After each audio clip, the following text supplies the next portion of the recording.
C'était une journée de printemps.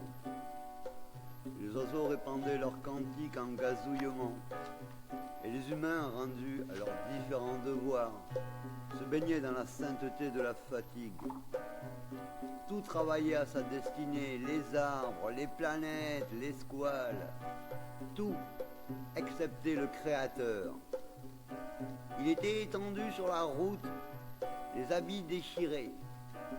Sa lèvre inférieure pendait comme un câble somnifère. Ses dents n'étaient pas lavées, et la poussière se mêlait aux ondes blondes de ses cheveux.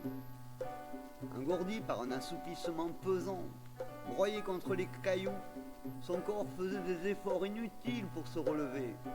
Ses forces l'avaient abandonné. Elle gisait là, faible comme le ver de terre, impassible comme l'écorce. Des flots de vin remplissaient les ornières creusées par les soubresauts nerveux de ses épaules. L'abrutissement au groin de porc le couvrait de ses ailes protectrices et lui jetait un regard amoureux. Ses jambes, aux muscles détendus, balayaient le sol comme deux mains aveugles. Le sang coulait de ses narines.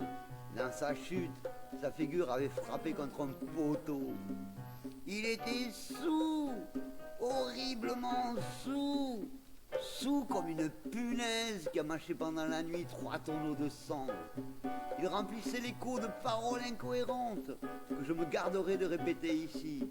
Si l'ivrogne suprême ne se respecte pas, moi, je dois respecter les hommes.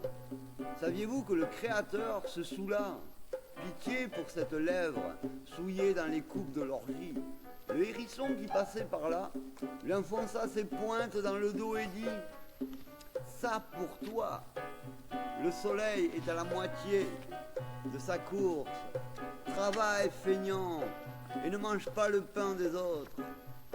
Attends un peu et tu vas voir si j'appelle le cacatoès au bec crochu. Le pivert et la chouette qui passaient lui enfoncèrent le bec entier dans le ventre et dirent « Ça pour toi ! Que viens-tu faire sur cette terre? Est-ce pour offrir cette lugubre comédie aux animaux? Mais ni la taupe, ni le casoar, ni le flamand ne t'imiteront, je te le jure. » L'âne qui passait lui donna un coup de pied sur la tempe et dit « Ça pour toi ! Que t'avais-je fait pour me donner des oreilles si longues? Il n'y a pas jusqu'au grillon qui ne me méprise. » Le crapaud qui passait lança un jet de bave sur son front et dit « Ça pour toi. Si tu m'avais fait l'œil si gros que je t'eusse aperçu dans l'état où je te vois, j'aurais chastement caché la beauté de tes membres sous une pluie de renoncules, de myosotis et de camélias, afin que nul ne te vît. » Le lion qui passait inclina sa face royale et dit « Pour moi, je te respecte, quoique sa splendeur nous paraisse pour le moment éclipsée.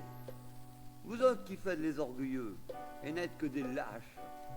Puisque vous l'avez attaqué quand il dormait, seriez-vous content si, mis à sa place, vous supportiez de la part des passants les injures que vous ne lui avez pas épargnées? L'homme, aux applaudissements du morpion et de la vipère, fienta pendant 3 jours sur son visage auguste. Malheur à l'homme à cause de cette injure, car il n'a pas respecté l'ennemi étendu dans le mélange de boue, de sang et de vin, sans défense et presque inanimé. Alors le Dieu souverain, réveillé enfin par toutes ces insultes mesquines, se releva comme il put, et chancela, allant s'asseoir sur une pierre, les bras pendants comme les 2 testicules du poitrinaire, et jeta un regard vitreux, sans flamme, sur la nature entière qui lui appartenait. « Ô humains, vous êtes les enfants terribles, mais je vous en supplie, épargnons cette grande existence qui n'a pas encore fini de cuver la liqueur immonde, et n'ayant pas conservé assez de force pour se tenir droite et retomber lourdement sur cette roche, où elle est assise comme un voyageur. Faites attention à ce mendiant qui passe. Il a vu que le derviche tendait un bras affamé, et sans savoir à qui il faisait l'aumône, il a jeté un morceau de pain dans cette main qui implore la miséricorde. Le Créateur, lui, a exprimé sa reconnaissance par un mouvement de tête. Oh, vous ne saurez jamais comme de tenir constamment les rênes de l'univers devient une chose difficile.